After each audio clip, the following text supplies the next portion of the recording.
Russians filmed the results of an attack, presumably by a Dragon flamethrower drone, on a Russian company position. Сожгли полностью выход к третьей роте. Тут пизда, что творится. Просто всю посадку сожгли. Я не знаю, как там третья рота, блядь, сейчас находится. Мы еще помимо этого запись с экрана ведем. Russian military blogger Yegor Guzenko complains that the Russians stole the very sword that other Russian Nazis used to kill a tied-up Ukrainian prisoner. Убрали, суки, хохла с мечом.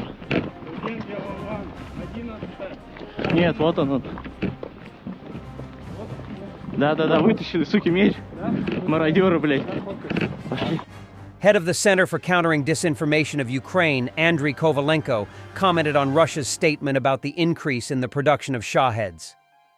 They are almost shifting to a 24/7 attack mode in the future, making air raid alerts a constant occurrence in some regions. Kovalenko, head of the Central Intelligence Agency. But according to him, this game can be played by two people. The constant drone attacks by Shahed UAVs are an element of reconnaissance. For the Russians, Shaheds remain primarily a strike weapon for short-range distances. They are almost shifting to a 24/7 attack mode in the future, making air raid alerts a constant occurrence in some regions. As for long-range purposes, the main function is reconnaissance. The increase in production of these tin cans also has its goal. They want to normalize such attacks in the regions. But this is a game two sides can play.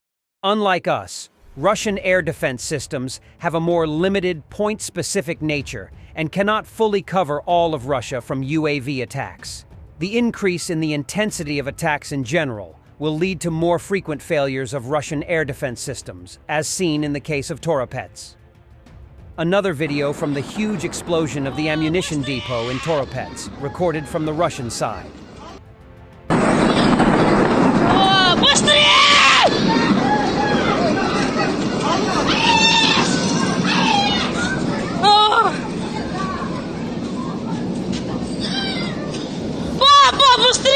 An FPV drone operator from tactical group Atom successfully struck and destroyed an outbuilding where a group of Russian soldiers was hiding. After the attack, the soldiers attempted to flee and find a new hiding place, but encountered a Ukrainian machine gunner.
The Ukrainian reconnaissance drone Lelika 100 is adjusting strikes on Russian equipment in the Pokrovsk direction. In one day, strikes were successfully made on a BM-21 Grad multiple rocket launcher, a vehicle and a truck, a 152mm MSTAS self-propelled howitzer, and a Tiger armored vehicle.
Residents of the Kursk region watch and comment on how their compatriots on TV call for the demolition and destruction of the villages in which they have lived their entire lives. Вам би було інтересно подивитися, що зараз по русским новостям вообще. Те, що ваші зараз хочуть робити, щоб ви знали. Это какой канал? Считаю, что нам необходимо вот после того, что Первую, последнюю неделю вот в Курской области сделать такое возмездие. вот надо их окружить и уничтожить все. Просто ковровым, понимаете? Недаром, кстати, я надеюсь, что к этому и готовится, потому что недаром столько эвакуации. Не будем. Иначе чего эвакуировать наши столько планы тысяч людей? Но я тоже с вами согласен. Нет, это мое желание. Вот, Пока я не вижу. Ну, говорильно, короче. Если враг обосновался в захваченных селах, деревнях, населенных пунктах, в лесной полосе, то для того, чтобы его оттуда выбить, надо уничтожать все, что там находится. Так же, как это происходит на передовой линии фронта. Ну да. То есть уничтожать свои села, свои деревни, свои леса. Михаил слишком как-то легковесно сказал, что вот можем развернуться, идти в наступление, освобождать Курскую землю. Они уже успели оборудовать опорные пункты. Доты, дзоты, там долговременные точки. Они уже не стесняются, прилюдно привозят плиты бетонные, уважаемые. Зеленский запросил, не забывайте, 27 экскаваторов, они все там пашут. Так вот, скажите, пожалуйста, а я бы решил эту проблему по Ходоревковской, если бы решил легко. Я бы обратился к авиатору, говорю, ну подгоните мне, пожалуйста, 3 ФАБа, 5-тонника. Я буду мучиться с этим селом. Помогать никто, вы только помогаете и продуктами, и всем. Они только языком мелят, уничтожать все. Все равно вылезли. Я понимаю, что мы там кучкой ненужных людей. На всю Россию так говорить. Thanks for watching, and don't forget to subscribe. Also, if you want to support Warthog Defense, please become our member and get early access to new videos, exclusive members-only videos, and become administrator in comment section. The membership link is in the description. Every day. We had a guy last week, it's 6 rescues in 6 days. You know, he's doing the job every day.